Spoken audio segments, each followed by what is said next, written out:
In this series, we are going to be covering identity and exploring the power of identity and how we can use identity to literally mold and change our lives for the better. So let's talk about what is identity. Identity is generally going to be obviously how we identify ourselves, but it's going to be an I am, our essence. So for example, anytime we say I am, and then a statement after that is basically telling ourselves, hey, this is my identity, this is who I am.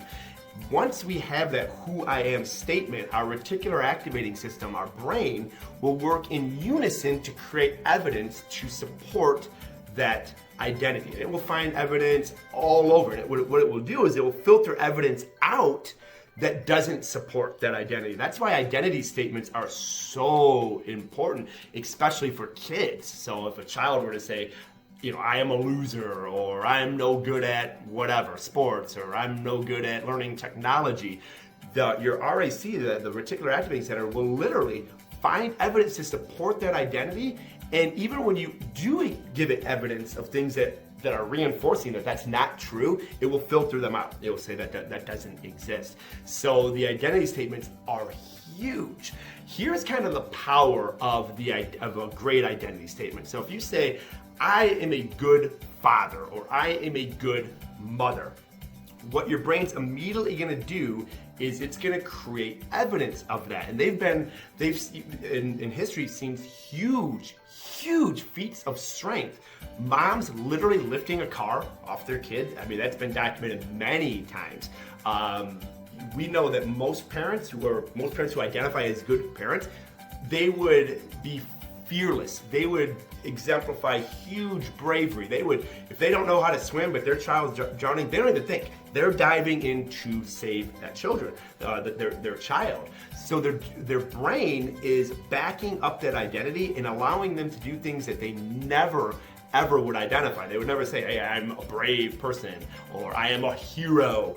But because they say, I am a good father, I am a good mother, their brain makes them take on those other identities that we see as a great parent.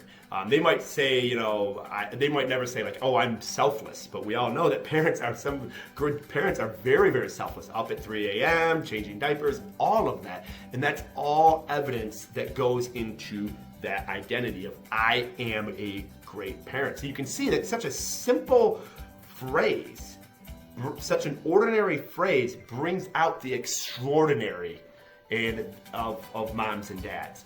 So we're going to talk about 3 identity statements in this series that can literally have that same influence and that same impact on our brains to help us level up in nutrition, or really wherever we want to level up with. So it's important that as we do these I am statements, that we allow evidence to present itself to reaffirm the brain all the time. Like if you say, I am a good mom, I mean, as long as you're around that child, you can even be a good mom even if the child isn't around. If it's spending the night at grandma, you can be doing its clothes. You're creating so much evidence that you are a good mom or you are a good dad, no matter what. Even if you're sick. I mean, how many have you all gotten up at 2 a.m.? Yeah, you're sick as a dog, but you're still getting up, changing that diaper because you identify, I am a good mom.